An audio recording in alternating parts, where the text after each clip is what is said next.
ইউসর হলো নাকেরা, মানে এটি আম ওয়া আম্মাল ওয়া আজম ওয়া আকাদ, অর্থাৎ কষ্ট কি এটা সবাই জানে। হয়তো এটা অর্থনৈতিক কষ্ট, স্বাস্থ্যগত কষ্ট, মানসিক কষ্ট, আবেগ সংক্রান্ত কোনো কষ্ট, বা আপনার কষ্টের জিনিস হয়তো আপনার পাশেই বসে আছে, আমি জানি না। সবার জীবনে কোনো না কোনো সমস্যা রয়েছে। এই কষ্টদায়ক বিষয়গুলো সম্পর্কে সবাই জানে, আর এগুলো খুবই সুনির্দিষ্ট, খুবই সুনির্দিষ্ট। কিন্তু আল্লাহ বলছেন কষ্টের চেয়ে স্বস্তিটা অনেক বড়, অনেক বিস্তৃত। কষ্টের মতো স্বস্তির ব্যাপারটা অতটা জ্ঞাত নয়। অর্থাৎ কিছু স্বস্তি আসবে, কিন্তু আপনি জানেন না কিভাবে সেটা চিনতে হয়। সবাই সমস্যা শনাক্ত করতে পারে, কিন্তু সবাই সমাধান দিতে পারে না। আল্লাহ যখন আপনাকে স্বস্তি দিবেন, আপনি হয়তো এটাকে স্বস্তি মনে নাও করতে পারেন। আল্লাহ আপনার জীবনে স্বস্তি নিয়ে আসবেন, কিন্তু আপনি হয়তো বুঝতেও পারবেন না যে আল্লাহ আপনার জীবনে স্বস্তি নিয়ে আসছেন। তিনি আপনার জীবনে এমন দিক থেকে স্বস্তি নিয়ে আসবেন যা সম্পর্কে আপনি জানতেন, আবার এমন দিক থেকেও নিয়ে আসবেন যা সম্পর্কে আপনি ভাবতেও পারেননি। অপ্রকাশ্য জগতের ব্যাপার। এই বাক্যাংশে ইন্না মাআল উসরি, অর্থাৎ কষ্টটি, এটি সুনির্দিষ্ট, জানা। পরের শব্দ ইউসরান হলো নাকেরা বা অনির্দিষ্ট, অর্থাৎ স্বস্তির ব্যাপারটা অজানা। কারণ অনেক সময় মানুষ কেবল সে বিষয়ের উপর ফোকাস রাখে যা দেখা যায়। তারা যা দেখতে পায় না তার প্রতি কোনো মনোযোগ দিতে পারে না। এখন আল্লাহ আমাদেরকে বলছেন অদৃশ্য স্বস্তি বা আরাম তোমাদের জন্য আসছে সব সময়।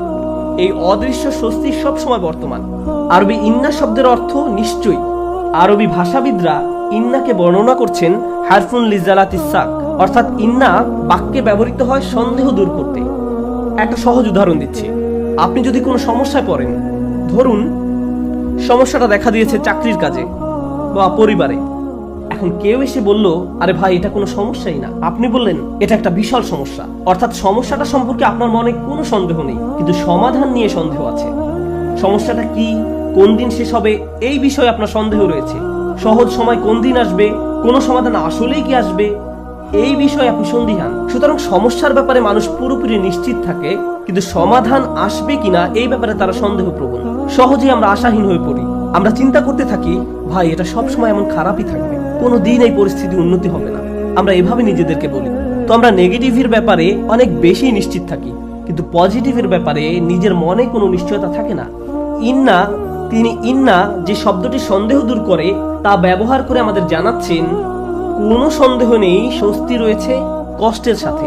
স্বস্তির সাথে ব্যবহার করলেন, তিনি স্বস্তির উপর জোর দিলেন, যেন একজন মুমিন যখন এই আয়াত তিলাওয়াত করবে সে মনে করবে আমার কষ্টের ব্যাপারে সন্দেহ থাকতে পারে, আমি সমস্যাটাকে যত বড় মনে করছি এটা আসলে ততটা বড় সমস্যা নয়, কিন্তু আল্লাহ যে স্বাচ্ছন্দ্য নিয়ে আসছেন সেটা অনেক বড় এবং নিঃসন্দেহিতা আসছে। এটা আমাদেরকে মন্দের ব্যাপারে সন্দেহ প্রবণ করে তোলে। মাঝে মাঝে কোনো কিছু হয়তো অনেক খারাপ মনে হতে পারে আমাদের মাথায়, আমাদের চিন্তায়, আমাদের অনুভূতিতে, কিন্তু বাস্তবে তা এত খারাপ নয়। কিছু মানুষ কোনো একটা সমস্যাকে তার চিন্তায় বড় থেকে বড়, আরো বড় করে তোলে, শেষে সেটা নিয়ন্ত্রণ হারিয়ে ফেলে। মাঝে মাঝে আশেপাশের মানুষের সাথে যদি সমস্যাটা নিয়ে কথা বলেন, তারা এটাকে ছোট করে দেখার পরিবর্তে আরো বড় করে তোলে, আরো বড় করে তোলে। তখন সমস্যাটাকে তার আসল অবস্থার চেয়েও অনেক বিশাল মনে হয়। আর যে স্বস্তি আল্লাহ নিয়ে আসছেন তা আপনার সামনেই বর্তমান, কিন্তু আপনি তা দেখছেন না, কারণ সমস্যাটাকে আপনি কাল্পনিক দৃষ্টিতে অনেক বড় করে দেখছেন। তাই আল্লাহ আযজা ওয়া জাল্লা বলছেন স্বস্তি আসার ব্যাপারে নিশ্চিত থাকো, এই ব্যাপারে মনে কোনো সন্দেহ পোষণ করো না।